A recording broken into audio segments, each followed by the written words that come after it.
Oh, maganda yan. Lahat ng sakot ay dapat managot. Walang matitiran yan. Ha, kapre? Hindi na Siguro, namin pagka, patatagalin.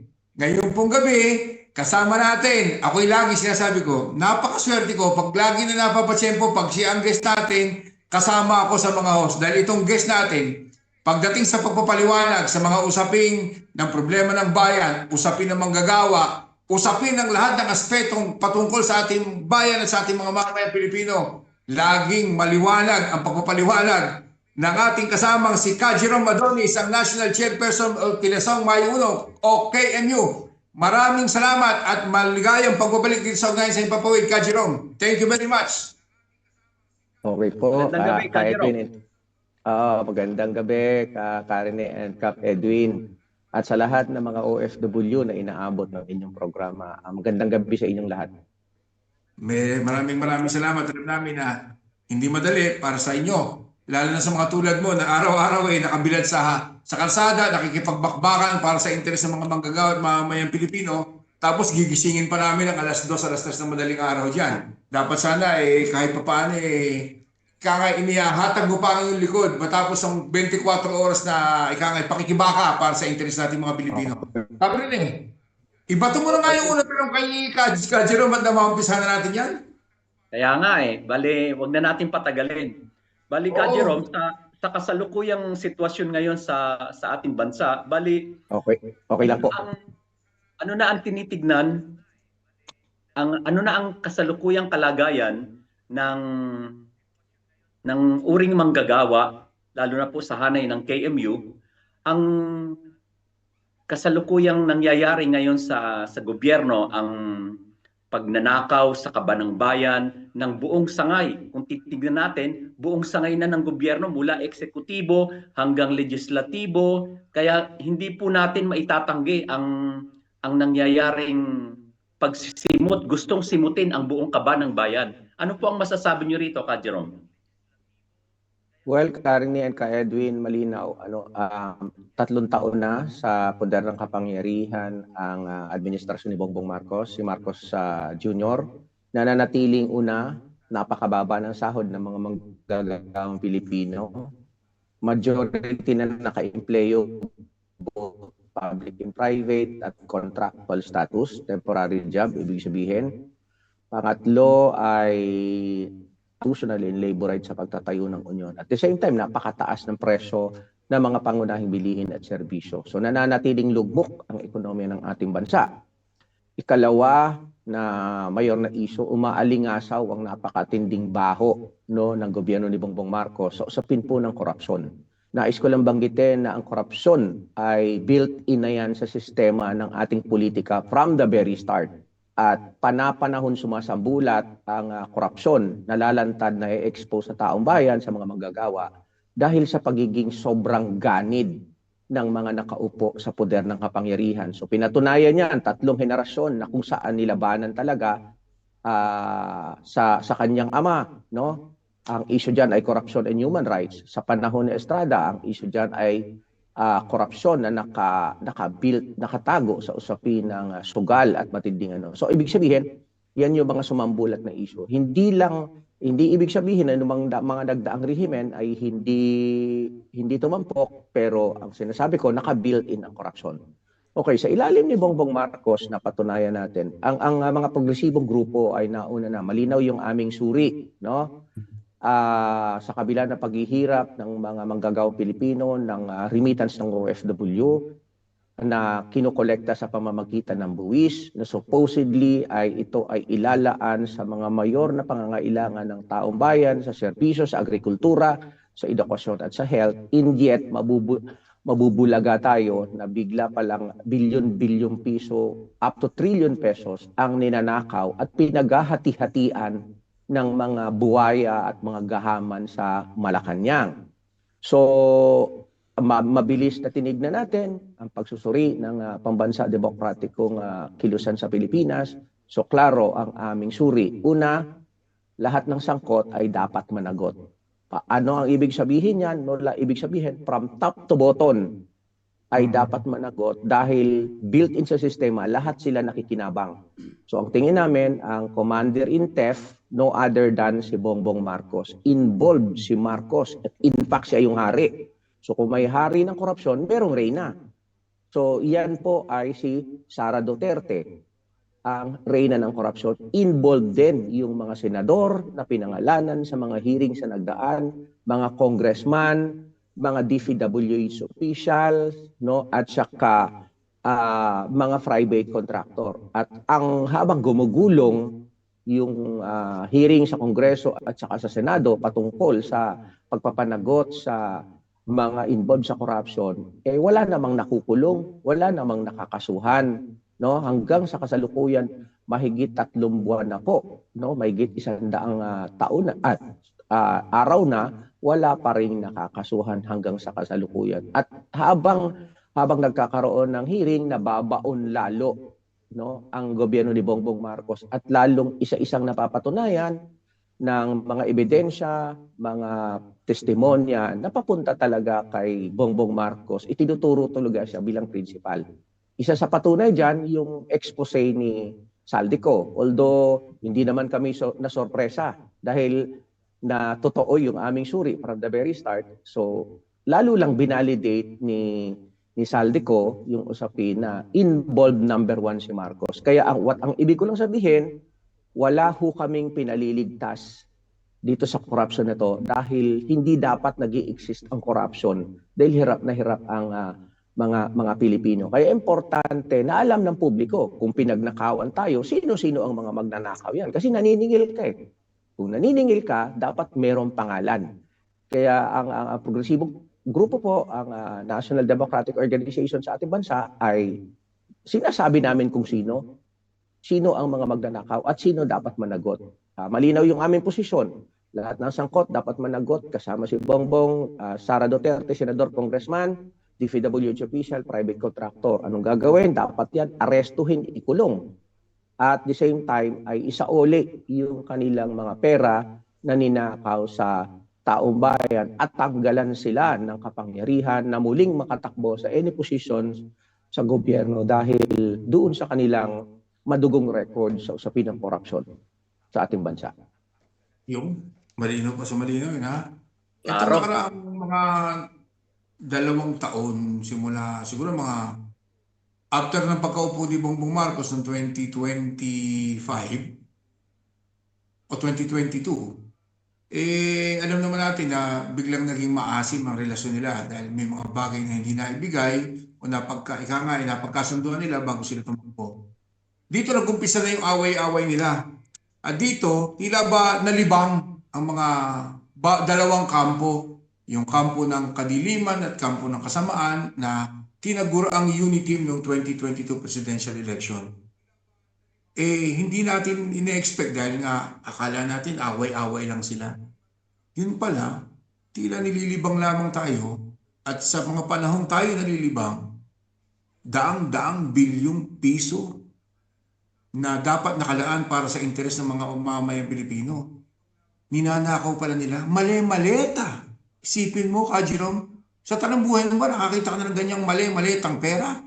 Ha? Ako kahit pangarap, siguro ilang beses ako managinip sa loob ng maghapon, hindi mayayari sa buhay ko yung mangyari makakita ko ng mali-maletang perang ganyan. Ibig sabihin, etong away ng Marcos at saka Duterte, na nagiging mas sensational sa social media, hanggang kailan mananatili ang ganitong bulok na sistema sa impormasyon na kung saan mas dapat na tinatalakay ng mga ordinaryong mamamayang Pilipinas sa social media, sa mainstream media, sa dyaryo, TV, kung ano ba yung tunay na kalalagayan, kung ano yung mga tunay na involved sa korupsyon. Paano natin imumulat ang mga kababayan natin na, tama na yung mga kadiliman at kasama na yan. Tuunan natin ang pasin kung papaano, mabuklat lahat yan. Tama yung sabi mo, dapat lahat managot from top to bottom, di ba? Pero, ano yung alternatibong pamamaraan? Panibago bang gobyerno? O paano yung alternatibong pamamaraan na pwede maging solusyon matapos na itong mga mga mandarambong na ito ay mapanagot sa kanilang mga kasalanan at maibalik at magkaroon ng normalisasyon ang buhay ng mga mamamayang Pilipino. Meron ba kayong proposal dyan, ang grupo natin? Yes, Ka Edwin, mukhang gigil na gigil ka. Mukhang Ay, talaga ba? napaka-eager mo. Oo, tama po. Una, binanggit mo kanina, nagsama yung unit team. Expected na natin na magbe-break away yan later on dahil political interest, tapos sa kampo pa nila, iiral pa yung mga individual na interest ng politiko. Kaya hindi nakakapagtaka na binabakbakan ni Aimee Marcos ang kanyang kapatid na Pangulo. Na kunwari ay malinis si Aimee Marcos. Okay. Ngayon, kanina binanggit ko na bulok yung sistema, naka-built-in ng korupsyon, at lahat ng sangkot dapat managot. Ang ibig lang sabihin niyan, meron talagang konkretong pangangailang na maghain ng alternatibo. Kasi ano naman kapag binabalikan nga namin yung kasaysayan, nilabanan natin yung PDAP sa panahon ni Noynoy Aquino, no, ng kanyang administration. Tinanggal yung PDAP pero nagmaniobra naman sila nasa ilalim ng Duterte administrations. Pinauso nila yung hindi naman uso na unprogrammed appropriations bilang bulto-bulto ng bilyon piso na nakawan. Okay. Alam natin na hindi titigil at alam natin na hindi papayag ang taong bayan na si Sara ang pumalit kay Bongbong. So ano yung alternative? So ngayon po pinag-uusapan namin yung usapin ng tinatawag nating National Transition Council. No? Ano itong National Transition Council? Ang National Transition Council ay isang alternatibo na temporary caretaker of the government, kumbagang ganyan. Halimbawa, sinabi natin, nag-resign si Bongbong. Alam natin, hindi nila gagawin basta-basta yan.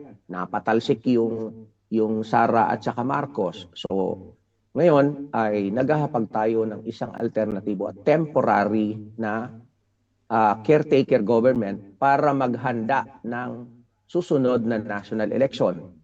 Pero mahalaga po na sino-sino kasi tatanungin tayo, sino-sino ba bumubuo ng Transition Council as proposal? So malinaw dapat, hindi mawala dyan ang representasyon ng batayang sektor. Yung mga kababayan natin, mga manggagawa, mga magsasakihan, mga indigenous peoples, no? Mga makabayang negosyante, no, na hindi dapat mawala sa komposisyon ng Transition Council bilang preparatory government na maghahanda ng pambansang eleksyon kung kailan itatakda ng NTC. So provided po malinaw na dapat dalhin ng Transition Council, una sa lahat dapat tugisin, litisin at panagutin yung lahat ng sangkot sa korupsyon. Pangalawa, dapat po ay magtulak ng mga political reforms, lalo na yung political dynasties, no? Ay pwedeng pag-usapan sa Transition Council. So pagkakaroon ng iba pang mga reforma na tutugon mismo, konkretong tutugon doon sa matagal na ipinaglalaban ng mayorya ng ating mga kababayan na naghihirap. Okay, ano naman ang pamantayan sa kung sino ang pwedeng maging kasapi or maging member ng National Transition Council? Unang-una po sa lahat ay walang record sa politika sa issue ng korupsyon. Walang record sa usapin ng pag-violate sa karapatang pantao. Kap Edwin, Karen, mahirap maghanap niyan, di ba? Ang Transition Council ay hindi lang po inihahapag at buong-buong idea na galing sa amin. Kung hindi ito po ay inihahapag namin sa lahat ng mga politician, no, as long as wala kayong matinding record doon sa korupsyon at human rights violations, pwede natin pag-usapan yan. Kaya nga alternative, pwedeng ma-involve ang lahat, no? Pwedeng yung mga nakaupo dyan na senador, nandyan pa rin. Pwedeng nasa Kongreso, pwedeng nasa Korte Suprema at sa angmang sangay ng gobyerno. Basta kung ano yung mapagkaisahan natin ng konseho, ng council ay i-carry over pero hindi po papayag na mabaliwala yung boses dyan ng taong bayan. Kasi ayaw natin ng military junta, ayaw natin ng kudeta, no? Hindi tayo sasama sa anumang military action na to preserve the current situations ng ating bansa. So lalabanan. So kaya ang tanong po, pinapanagot natin ang lahat, pinapatalsik natin, kampanyang talsik sa mga nakaupo sa gobyerno, meron po tayong klarong alternative. Iba pang detail sa loob ng NTC kung paano ang operational niyan ay work in progress po at pag-uusapan yan. Pero over dyan, kailangan po talaga nating i-mount yung papalaki at sustain na pagkilos ng taong bayan. Kasi mahirap naman tayo magpakalulong sa pagdedetalye ng alternative kung hindi naman natin napapakilos yung ating mga kababayan. Sabi mo nga kanina, ano pa ba hinihintay? Bakit hindi pa sumasambulat yung galit tulad ng galit natin dito? No? Ibig sabihin po yung ating mga kababayan ay kulang pa, no? Nakukulangan pa, hindi pa nasasapatan doon sa impormasyon, maaaring alam nila yung nangyayari pero baka hindi klaro sa kanila ano yung papalit, paano papalitan kasi 'di ba parang may naratibo sa buong sa atin sa Pilipinas, panahon namin nilabanan namin si Marcos mas lalong naghirap, pinabagsak nga natin sa estrada. Wala din naman nangyari. Parang ang tingin ng ating mga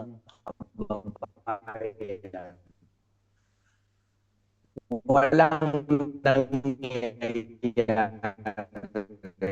Chapi si Kajiro. Jerome, Sila ng join sa mga pag-aalsa at pagpapatalsik ng gobyerno. So hindi totoong walang nangyayari. Meron pong nangyayari.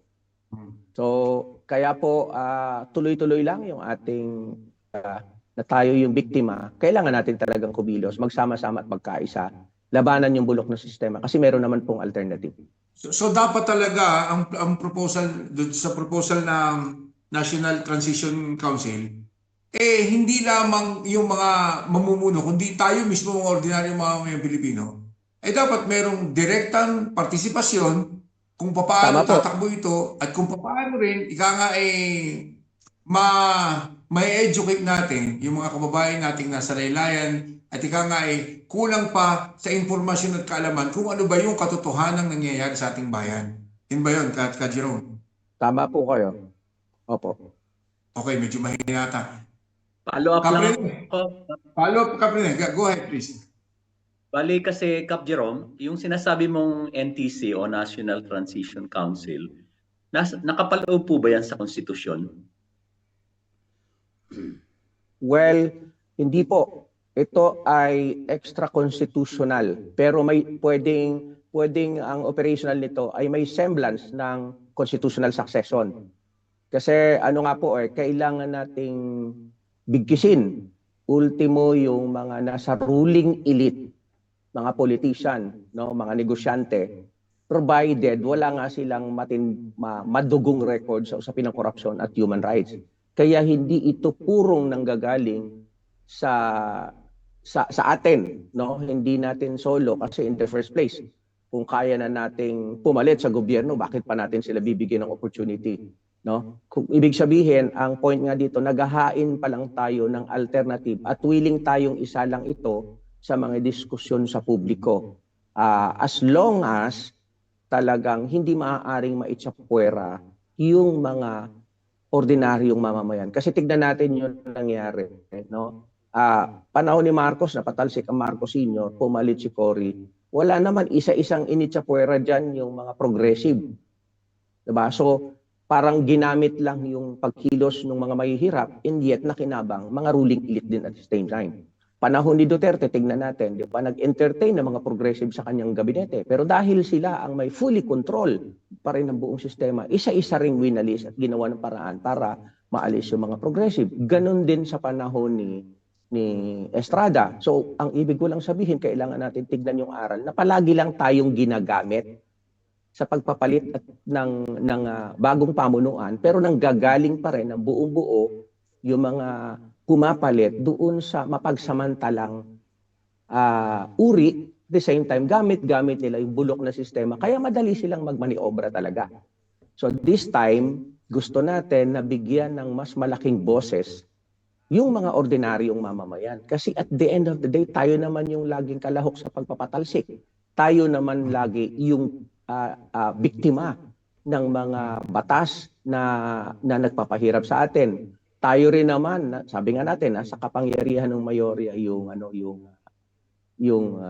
na magpaalis at magpatalsik. And therefore, kaya nating mag-assert ng malakas doon sa pinag-uusapan natin ihahain na Transition Council na dapat may boses kaming malakas. Civilian authority, ibig sabihin taong bayan talaga yung merong malaking boses. Habang hindi natin iniit sa puwera din naman yung boses ng kasalukuyang mga individual na politiko, makabayang negosyante, at iba pang personahe sa ating bansa. Yun. Maidugso ko lang doon sa nabanggit kanina ni Cap Jerome na sistema ng pagnanakaw na ginagawa. Yung legal na pagnanakaw na ginagawa ng panahon ng Pinoy na tinanggal nila yung PDAP to unprogrammed appropriations naman na ginawa ng panahon ni Duterte. At kung ating susundan pa ito, yung pamamaraan ng pagnanakaw nila sa mga ganitong sistemang legal na kung tawagin ng una ay kickback, tapos naging SOP. Tapos ngayon naman, talagang ang mahusay itong mga mandarambong na ito, ang tawag nila ngayon dito sa kickback, from kickback to SOP, ang tawag na nila ngayon ay commitment. Ang gandang pakinggan, Ang gandang pakinggan, commitment. Commitment na nagbubulsa, nagnanakaw ng daan-daang bilyong pisong pera ng salapi ng bayan. Ibig sabihin ni Ka Jerome, sa mga dahil nga ito, talagang, ang mga tao talagang nag-expect na magkaroon ng resulta di ba? Sumisigaw. Ang tawag, ang sigaw nila dapat may makulong, dapat may managot, dapat may mabawi. Maraming grupo ang dito mga nakarang linggo, buwan, at ito recently, itong isang sekta ng reliyon may ginawang kung tawag nila prayer rally daw. Sa grupo ng mga progresibo, ano yung inihahanda? Meron ba kayong inihahandang manifestasyon para man lang ipakita natin? Yung mainit nating umuusok ng puso't damdamin talaga sa galit dito sa mga mandarambong na ito. Anything na pwede mong i-share para panawagan para sa ating mga kababayan? Kailan, saan, at papaano ang gagawing manifestasyon ng grupong progresibo at kung sino pa mga kasama sa pagkilos na ito sa mga darating na araw at panahon? Sige po. Gusto ko lang banggitin na may iba-iba pa ring grupo na kumikilos sa Pilipinas na ang panawagan din naman ay laban sa corruption. Kaya lang tandaan natin, yung group na nasa EDSA, yan po ay komposisyon ng mga dilaw, ng mga social democrat, andyan yung Akbayan, andyan ang Tindig Pilipinas, at saka andyan din kasama si Bishop Ambo, Ambo David. So, and some others institution, nandyan pa. So, gusto ko lang banggitin na itong grupo na to ay nananawagan ng kapayapaan, nananawagan ng korupsyon, pero ayaw nilang pangalanan kung sino-sino yung nagnanakaw sa bayan. So parang information. Kami, may problema kami sa ganong call. Di ba? Alam mong pinagnakawan ka, bakit hindi mo maituro kung sino-sino yung magnanakaw? Wala namang problema sa ganon, di ba? Hindi naman bawal sa batas.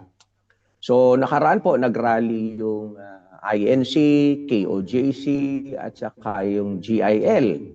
So itong group na to ay sa Pilipinas ay lantad ito na mga pro-Duterte. So, okay, pro-Duterte. But in fairness, sa kanilang rally ay hindi ho sila nagbandera talaga ng outrightly nagsabi na sila ay pro-Duterte at hindi rin sila nagbandera ng Duterte or again or resign Marcos, etc. Kaya medyo nagkagulo-gulo sila sa loob, lalo na yung maisog, hindi nila pinayagan.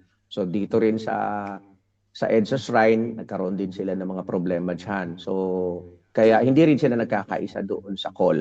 Ngayon, nasaan yung stand dyan ng makabayan at progresibo tayo? Ang stand, kumbaga, dapat na, lahat ng sangkot dapat managot. So nakahiwalay, so very clear po tayo. So ano yung ipinakita nating significance nito? Noong September 21. Noong September 21, malinaw yung ating mensahe.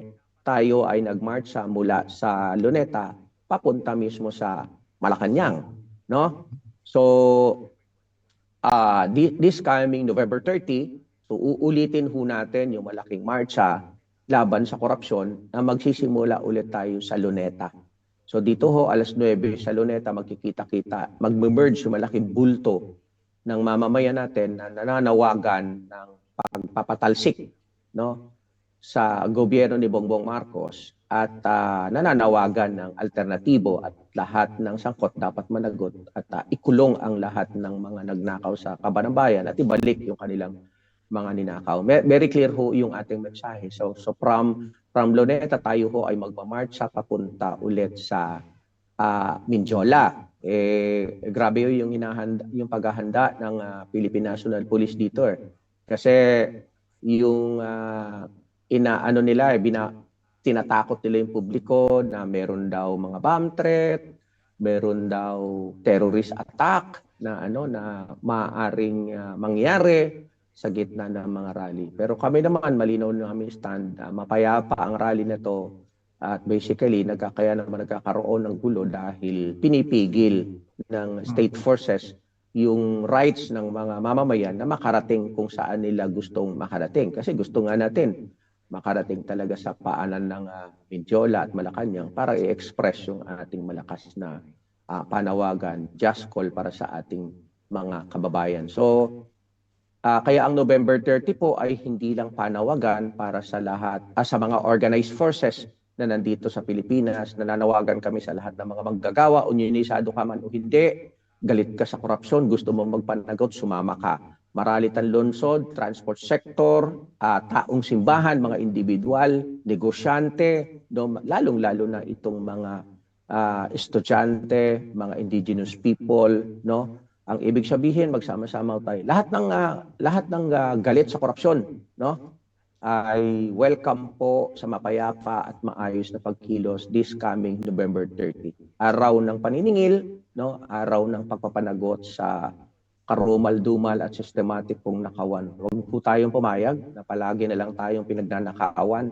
Okay, nanakawin nila yung buwis natin, tapos magre-resign, okay na. Nanakawin yung buwis natin, tapos magtuturoan lang sila, wala namang napapanagot.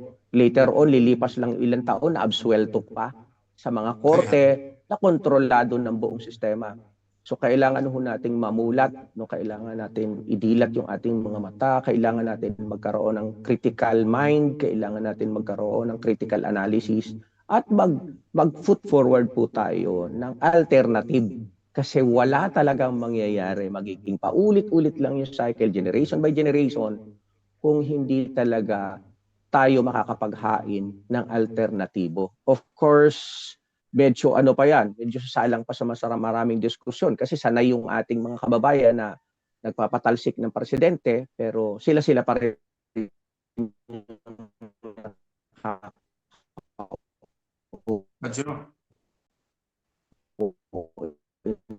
Jerome, medyo.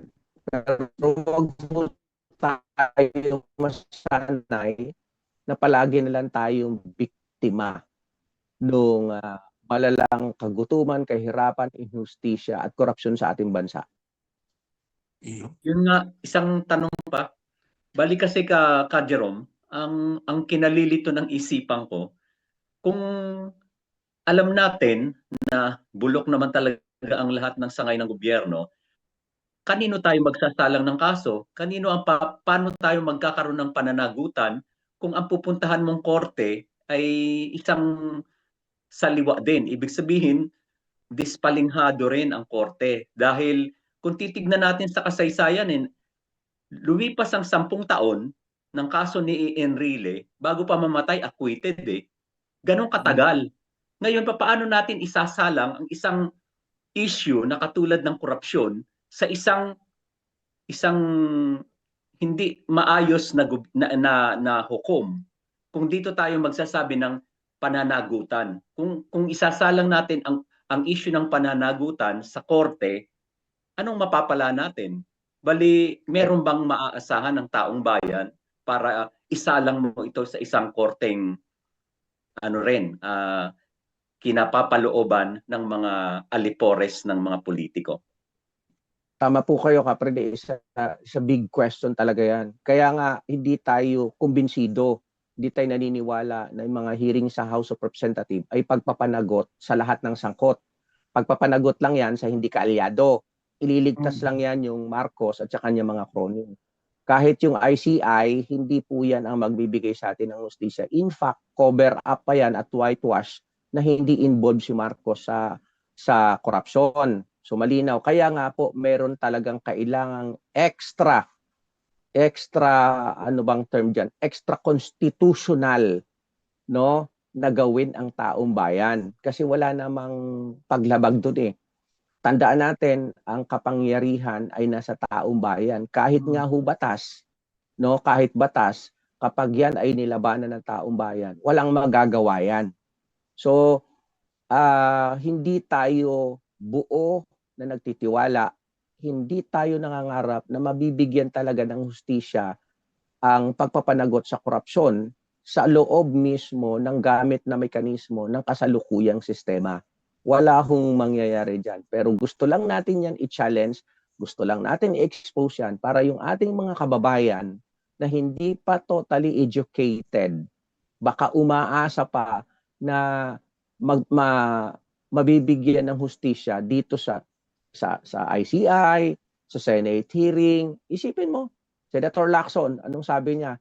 Ginamit lang naman si ang pangalan ni President ng mga taong yan, nila Bersamin, di ba? Sabi niya ginamit lang. Di ba napaka-stupid question ginagawa tayong kasi tignan natin, yung NEP ang nagpo-propose economic cluster, ina-approve ni Bongbong. And therefore, alam na yung full details nun. A-approve ng Congress, a-approve ng Senado, di ba? Magbabay-cam, babalik sa kanya. So, di ba? Makikita niya ulit yung mga details, di ba? So, kaya hindi kami naniniwala, hindi namin kailangan magpakita ng paper trail, pieces of evidence na involved si Bongbong sa nakawan. Involved siya. Tignan natin itong di ba, na-expose na yung budget ng 2024, 2025. Magkakaroon ulit tayo ng national budget ng 2026 na pinagdebatehan simula pa ng September, Agosto this year, di ba? Magkano? Ilalamsam ko na, total mahilig naman sila sa lamsam eh. Yung pinagsama po na soft project na tinatawag natin, yung mga ayuda, yung mga medical, etc. At saka yung hard project na tinatawag na pinagkakakitaan, hindi lang flood control, buong infrastructure project. Yung pinagsama na yon, aabot po sa 700 billion pesos ang tinatawag nating pork barrel. In short, corruption yan. Tandaan natin, ang bawat congressman merong 230 million each discretionary fund, no, sa 2026 budget. 3.2 billion each for senator. Discretionary fund nila yun. Kaya po yan yung mga lamsam and discretionary na aabot po sa 700 billion pesos na pork barrel. Ang tanong, hindi ba alam ni Bongbong yan? Nakaharap sa lamesa niya yan? At ito mayroon kaming pinapalalim na research ang makabayan at nakita namin, no? Meron pang 5.4 billion na insertion ang Office of the President. So, iyan yung sinasabi nyo kanina na itinatago ang corruption sa iba't ibang katawagan. Ngayon ay parang commitment na, parang di ba parang walang mali siya. So, nililito pa tayo. Sabi nung iba, ay, hindi ako nag-insert. Pero ako ay nag-amienda. So tinanong natin yan sa mga abogado, mga biyasa, mga eksperto. Pag ang politiko narinig nyo na hindi nag-insert, pero nagsabi nag-amienda siya sa budget, pareho lang yon. No? Iisa lang yon. Iisa lang yan. Parehas lang yan. ayaw lang nilang gamitin yung term na insertion kasi sobrang baho na. Di ba? Kaya ano po, ganyan, kabulok. Ganyan. Kaya balik ako dun sa question, kaya nga po kailangan talaga na may extra, no? Merong kailangang huwag tayong pumayag na buong-buong gamitin yung mekanismo ng Estado na nag-i-exist sa kasalukuyan para sa pagtugis doon sa mga nagnakaw, nagkorap ng ating pondo. Dahil wala ho talaga mangyayari sa ganyang bagay. Kailangan talaga ay yung boses at desisyon ng taong bayan. Na ibaidugso ko lang Naniniwala po kayo sa sinasabi ni Erwin na you have to bend the law. Naniniwala po, you have to bend the law in their favor. Hindi sa favor ng taong bayan. Maidugso ko lang doon sa usapin ng hustisya, no? Hustisya. Yung sabi nga ni Kapatid kanino ka magsusumbong? Kung yung mga pinagsusumbungan mo naman, appointed din ng mga politikong corrupt. Di ba ka? Sino ba nag-a-appoint ng mga Supreme Court Justices kundi ang Presidente? Sino pa kung sino-sino pa? Yung ating kasalukuyang ombudsman na kung saan na-interview sa isang programa sa social media, nagsabi siya kanina, siya daw ay kinausap niya ang mga justices ng Supreme Court na bakit daw dapat daw matuldukan na yung mga ganitong ginagawa na kung saan yung mga convicted na ay nakakapagpiyansa pa. Which is tama, sa tingin ko na may tama, di ba ka? Pero sabi ko sa sarili ko, hindi kaya napabilis lang ng salita si Boying Rimulya sa kanyang binitawang salitang ito? Dahil baka mag-boomerang sa kanya dahil baka nalilimutan niya yung nanay ng presidente na si Imelda Marcos ay kasalukuyang nakalalaya dahil lamang sa bail dahil ito ay convicted na. Di ba? 7 beses o 70 beses, hindi ko maalam. Basta ito ay dapat makulong ng mahigit 40 taon. Sa pandarambong sa kaban ng bayan. Katulad din ni Enrile, si Enrile, nalampasan niya yung mga kaso dahil sa kabagalan ng sistema ng hustisya at itong nanay ng presidente ay ganun din. At ganun din yung mga usapin ng nakaw na yaman ng pamilya Marcos, di ba?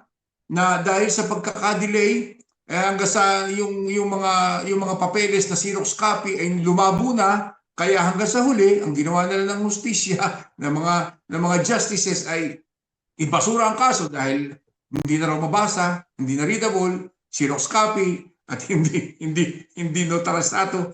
Diyos ko po, nakakaawa na tayo di ba? Nakakaawa na. Ibang harap-harapan kang niloloko at ginagago ng mga walang hiyang ito, di ba? Nakagalit dahil pinalitan yung pamamaraan ng pagnanakaw, ginawa dito na sa Pilipinas na ang pagnanakaw ay ginagawang batas.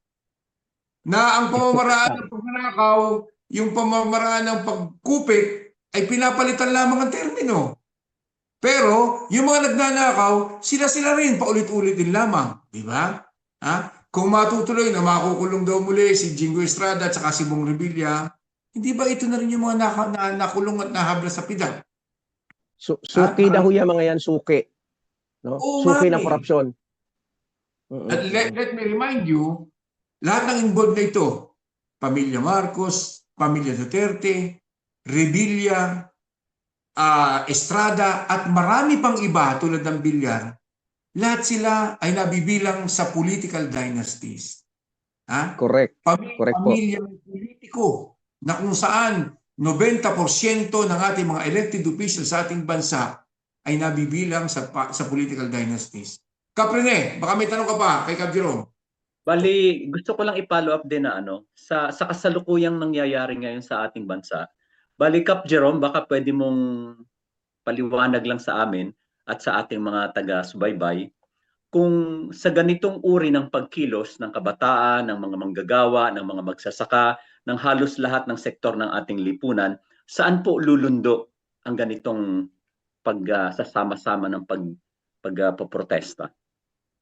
Una po, tama po. Nais ko lang banggitin na anumang pagkilos ng taong bayan ay guaranteed ng ating konstitusyon, no? Okay. Saan lulundo ang pagkilos? Lulundo dapat sa pagpapanagot. So marami po ng forma ng pagpapanagot. Isa diyan yung ikulong yung lahat na nagnakaw, ibalik yung kanilang pera, tanggalan ng kapangyarihan na makatakbo sa anumang posisyon sa gobyerno sa hinaharap na lalo na kapag eleksyon. Isa sa mayor na pagpapanagot na pwedeng duluhin at yun po ang gusto natin ay patalsikin yung gobyerno. Patalsikin mismo si Bongbong Marcos, patalsikin si Sara Duterte at ang kanilang mga kroni at maghain ng alternatibo. So yun yung pinakamataas na gusto nating abutin. Kasi babalik nga doon Karen kasi kapag walang alternative, ano ang napipigure out natin? 'Di ba? O imagine, palitan natin si Marcos, palitan natin si Sara, ang ipapalit mo galing din sa grupo ni Marcos, galing din sa grupo ni Sara Duterte.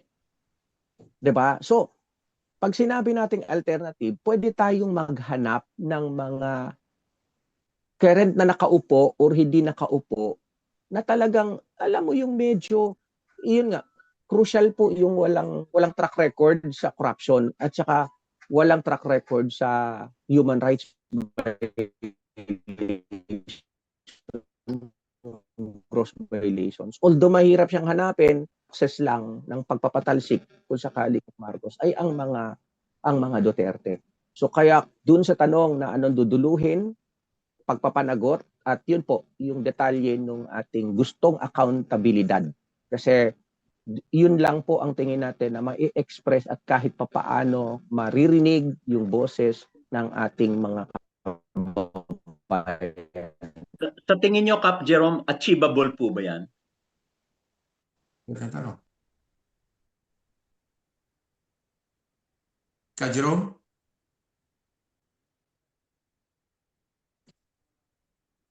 Yes, kasi po napatalsik nga natin si Marcos eh. Malamang achievable po yung proposal natin kasi nga panahon ni Marcos, sino ba mag-iisip na mapapatalsik na taong bayan si Marcos? Kung kaya natin magpatalsik, kaya natin maghain ng alternative. Napatalsik natin si Estrada eh.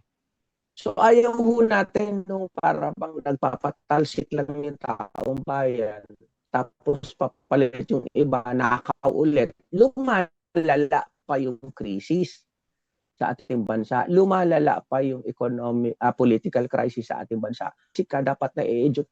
Kaya ngayon nananawagan ho kami sa ating mga kababayan, no? Yung pagpapanagot ng accountability hindi nakaturol sa ilang politiko. Dapat kay pro Marcos ka, kay pro Duterte ka, no? Kung pinagnakawan ka, magsama-sama tayo at palayasin natin yung mga magnanakaw. O di nagpalit tayo. Kung halimbawa, mayroong substitute o nagpalit tayo, nagnakaw ulit. Di palitan natin hanggang makapagpundar ho tayo ng isang gobyerno na talagang progresibo, tutugon sa pangangailangan ng taong bayan. Kasi ano naman ang gagawin natin sa isang gobyerno na hindi naman para sa atin? Hindi ho tayo papayag na pinagnanakawan lang tayo. Ang baba ng sahod, ang taas ng presyo na bilihin, maraming walang trabaho. Kaya nga ho, ayon sa data ng ating mga kapatid na migrante dito sa Pilipinas, 8,000 na araw-araw ang umaalis ng mga kababayan natin para mag-abroad, maghanap ng opportunity. So ang isang source bakit ganun? Kasi nga po napakalala ng corruption sa atin. Tuwing babaha, winawasak ng baha yung mga sakahan, mga kabahayan, worse namamatay pa. Kaya kami ang tingin namin sa bawat sentimo na ninanakaw, yung mga kabataan ninanakawan mo ng kinabukasan. Pinapatay mo yung mga tao dahil ninanakaw, dahil hindi maipondo sa hospital. Ganun kalalaho ang problema sa ating bansa. Kaya mayroong need talaga ng alternative, no? Ganun ho ang tingin natin. Achievable yung achievable po yung inihain natin na alternatibo. Tingin ko walang ordinaryong mamamayan na hihindian yung ating alternative na proposal kung ito ay lubusang maipapaliwanag sa kanila. Kasi matindi yung pagnanais nila na magbago yung sistema ng gobyerno at maging paborable para tugunan yung ating mga just calls and demands na long-standing na paghihirap ng taong bayan. At hindi natin makakamit yon sa ilalim ng pamumuno ng Marcos at saka ng Duterte. Pero dapat Pero dapat din nating makita na sa bawat pagpapatalsik ng gobyerno, ng anumang administrasyon, ang laki ng papel na ginagampanan ng militar. Ano po ang tingin natin dito? Yes, tama ho kayo. Ang militar ho talagang sa mandate niya ipagtanggol ang gobyerno kung sino yung nakaupo, no? Mhm. Kapag malakas ang taong bayan, ang militar ho kumakalas sa sa sa administration. Nasaksihan natin kay Marcos, nasaksihan natin kay Duterte. Ay sorry, kay Estrada, 'di ba? So, alam naman natin na ang militar sa simula pag wala pa tingin nila hindi pa sapat yung lakas nung nagrarally, ipagtatanggol pa niyan. Pinagtatanggol namin ang konstitusyon. Ang ibig sabihin, in favor sa kung sino ang nakaupong sitting president. Pero kapag po nagwala na ang taong bayan, ang militar ay kusang kakalas yan sa kung sino man ang nakaupong presidente. So nangyari kay Marcos Sr., nangyari kay Estrada, at posibleng ganyan din ang mangyari sa hinaharap. Kaya kung gusto na, kung iniisip natin na patalsikin si Marcos, si Junior, si Sara sa pamamagitan ng militar, hindi ho mangyayari yan kapag walang malakas na kilusang masa sa buong bansa. Sakto. Maidagdag ko lang yung yung usapin natin nga kanina sa korupsyon na yun. Mas higit na nakakagalit ka, Jerome. Alam mo ba kung bakit? Ito naman hindi naman lingid sa kalaman ng lahat. Yun bang ang ginagawang pamamaraan ng pagnanakaw ng mga walang hiyang politikong ito sa kaban ng bayan ay kung saan, kung kailan merong sakuna, merong paghihirap na dinaranas sa ating mga kababayan. Tulad ng gobyerno Duterte, di ba? Nung panahon na merong COVID, yung mga face mask, Parmali. yung vaccine, yung Parmali, at lahat ng yan, di ba ka? Daang-daang bilyong piso ang kinulimbat ng mga yan, na kasabwat pa, hindi Pilipino, kundi mga Chinese mafia pa, di ba? Tapos etong panahon na ito ngayon, ito sakuna na naman ito. Ang ginamit nilang pagnanakaw ay yung paghihirap na dinaranas sa mga kababayan natin sa baha, sa sakuna ng kalikasan, di ba? Habang ang mga mamamayan Pilipino ay binabaha, ginamit nila ito pamamaraan kung paano sila makapagnakaw ng daang-daang bilyong piso. Mga walang puso ito, tama yung sinabi mo nga eh. Pero yung sinabilanggit mo na National Transition Council at tinanong din ni Caprine kung ito ba ay achievable. Face to face kita tatanungin, anong pagkakaiba ng revolutionary government sa National Transition Council? Pareho ba ito? O may pagkakaiba ba ito? O katulad din lamang ito ng estilo ng mga trapo nating politiko na kung saan from PDAP ginawang unprogrammed appropriations. Pares lang ba ito?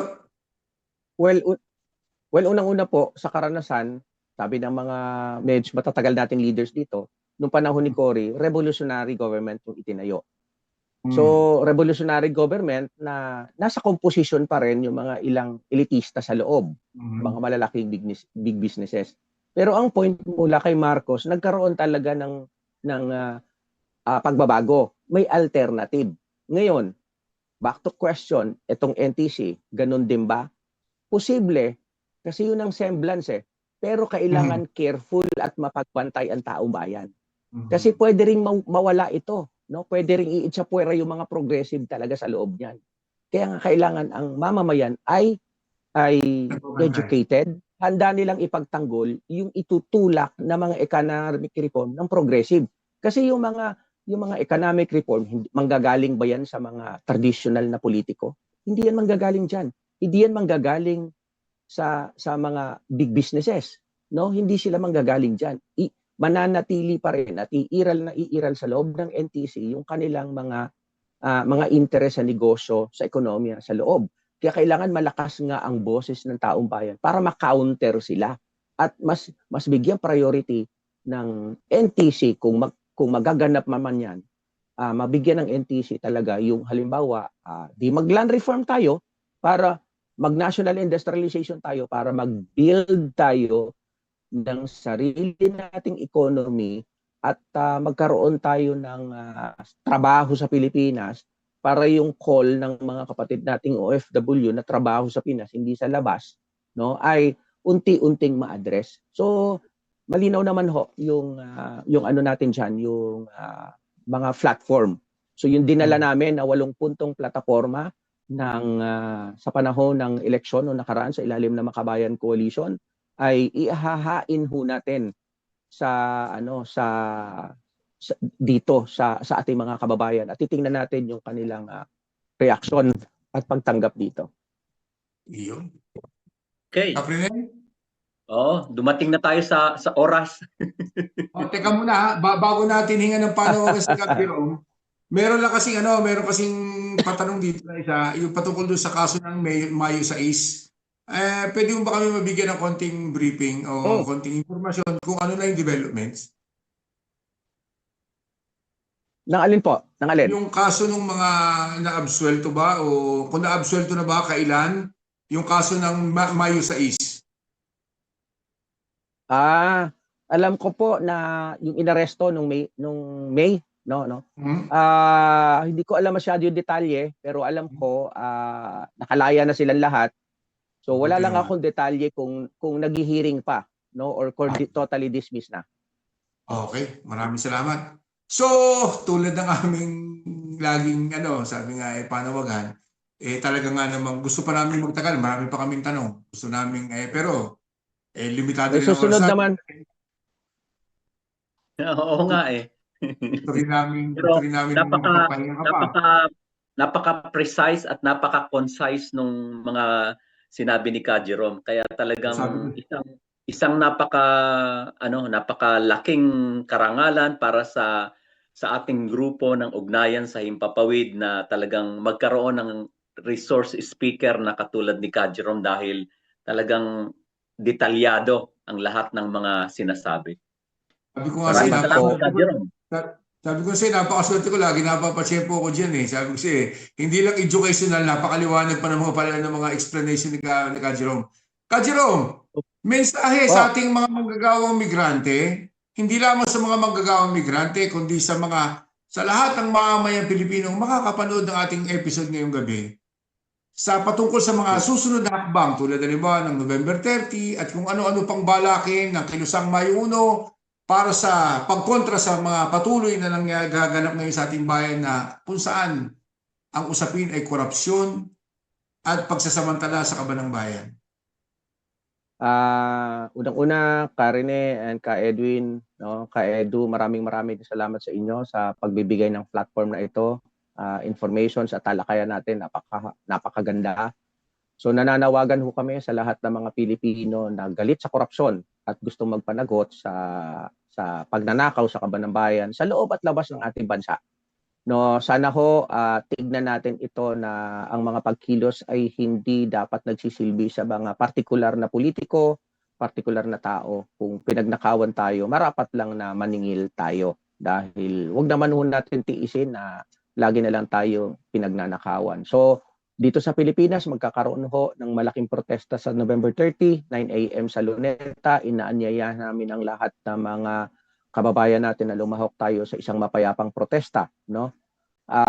Diyan naman sa mga kapatid nating OFW, patuloy ho kayong makipagtalakayan. Alamin ninyo ang totoong nangyayari sa Pilipinas kasi sobrang magkakadikit po yung ating puso. Sayang yung pinagpapaguran nyo dyan.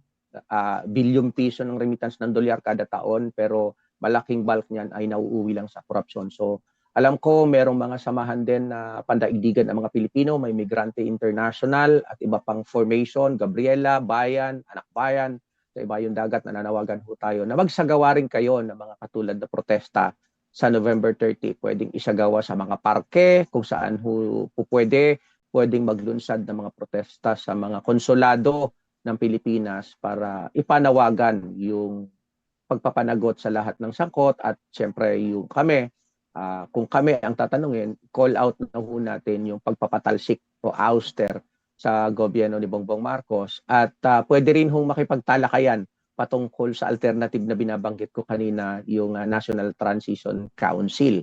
Bagaman medyo marami pang tanong, pero mahalaga na ho na may nasimulan tayo na paghahain ng alternatibo kaysa wala.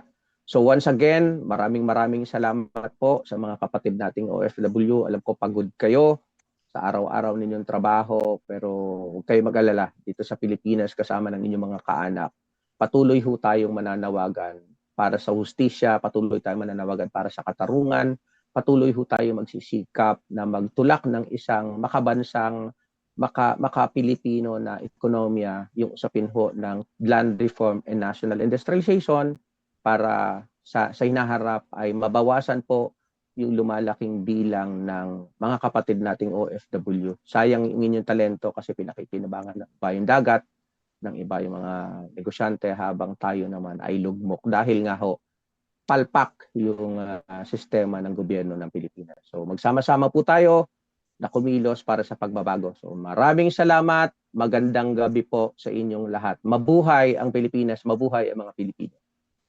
Maraming salamat, Cap Jerome. At sana nga, tulad na lagi namin sinasabi, huwag kang madadala. Marami pang pagkakataon na tayo makakasama-sama dito, ha? At kami talagang lubos na nagpapasalamat dahil sabi nga ni Caprin, napakaliwanag ng mga paliwanag mo, explanation mo, detalyado. At yan ay hindi lamang sa part namin kami ay nakikinabang, kundi lahat ng sumusubaybay at makakapanood ng programang ito, talagang mas madali nilang ika nga ay ma-absorb kung ano yung mga tinalakay natin dahil sa maliwanag na pagpapaliwanag mo. Maliwanag pa sa maliwanag patungkol sa mga mandarambong. Di ba ka? So siya, maraming salamat. Ingat ka lagi at good luck to November 13. Magsama-sama tayo. Kahit sa panig ng mundo. Lahat tayo sabay-sabay na manawagan sa November 13. Thank you very much. Mabuhay po ang ugnayan sa Impapawid. Maraming salamat. Mabuhay ang Kilusang Mayulo. Okay. Okay, kita mo naman, Caprile, ha? Ha? Oo, Wala ka naman nasabi, ha? Ha? Talaga naman, ika nga, talagang big bang ang pagbabalik mo, ha? Ha? Yung first episode mo, talagang kita-kita mo, kontento ka, ha? Nagawa mo lahat ng bagay na, ika nga, na-open natin kay Cap Jerome, yung mga bagay na gusto nating ibahagi at maibahagi din natin sa ating mga taga-subaybay ngayong gabi. So, talagang napakaliwanag talaga. At saka, yun lang yung sinasabi natin sa ating mga tagapakinig, sa ating mga kababayan, na yung panawagan na kung tayo ay ninanakawan, tayo ay humahabol sa magnanakaw. Ito yung basic Ito yung pinakapundasyon na dapat mong protektahan. Tayo nga, di ba, galit na galit tayo sa mga shoplifter, galit na galit tayo sa mga nandurukot. Yung pa kayang bilyon-bilyon ang ninanakaw sa harap-harap natin, klarong-klaro na dapat papanagutin mo. Kasi yung simpleng nanguha lang ng kamote, nagnakaw ng kamote, kulong Yung pang bilyones ang ninanakaw, hindi mo pa kukulong. 'Di ba? Parang may diferensya ang utak natin pagka ganyan. Talagang maraming may diferensya ang utak. Dahil isipin mo naman, Isipin mo labagin mo na nga, halantara na tayo pinagnanakawan. At very obvious naman sa inaasal yung body language ng mga magnanakaw na ito na iniidolo nila. Pero bakit iniidolo pa rin nila? Hindi ba? Pinaka-example na lang, yung nung isang araw recently, yung ama na nagnakaw ng gatas para sa kanyang anak na nagugutom. Pinusasan agad at dinala sa presinto. Samantalang ito mga involved sa bilyon-bilyon, yung vice presidente natin hanggang ngayon hindi maipaliwanag yung 125 million pesos in 11 days. Inam ko ipagtanggol ng mga zombies na DDS. Diba? Tapos ito namang sa usapin ng gobyernong Marcos, ay pilit na inililihi si Marcos, pilit na inililihi yung pinsan na si Romualdez. At maaaring tama nga rin yung mga itinuturo na ginagawa nilang kaming scapegoat di ba? Samantalang doon tayo makakakita na kapag ang mga mandarambong, ang mga magnanakaw ng mga politiko, andun ang due process kapag ka nahuhuli. Kailangan may due process. Pero sa mga ultimo na mga konting shoplifter dyan o konting mandurukot dyan sa karsada, hindi mo bibigyan ng due process. Yung mga pinatay ng Tokhang, may due process ba yun? Wala nga. Tapos may mga kababae pa. Doon natin makikita ang pagkakaiba nung sinasabi ng si Alan Cayetano, nag-uusap ngayon, nagsasabi ngayon ng mga human rights, samantalang nung panahon nila na sila ang mga nakapwesto, hindi nagsasabi ng human rights tungkol sa Tokhang. Pero ngayon na si Duterte, binibigyan ng idinidepensa pa niya. Idinidepensa pa niya. Yun nga ang masaklap. na talagang kitang-kita mo kung anong kulay at kung kanino nagsisilbi ang mga politikong ito. Maliwanag na maliwanag ang framework ng utak, magnakaw, magsilbi sa mga namumuno ng pagnanakaw dahil lahat sila nakikinabang. Kawawa ang taong bayan sa mga ganitong klase ng mga politiko. Meron pong panawagan ang Bayan Europe at ito po ay aking babasahin. Storm the system. Sumama sa pagkilos sa November 30, 2025. Ilang buwan na lumipas mula nang mabunyag ang iskandalo sa ghost at substandard flood control projects.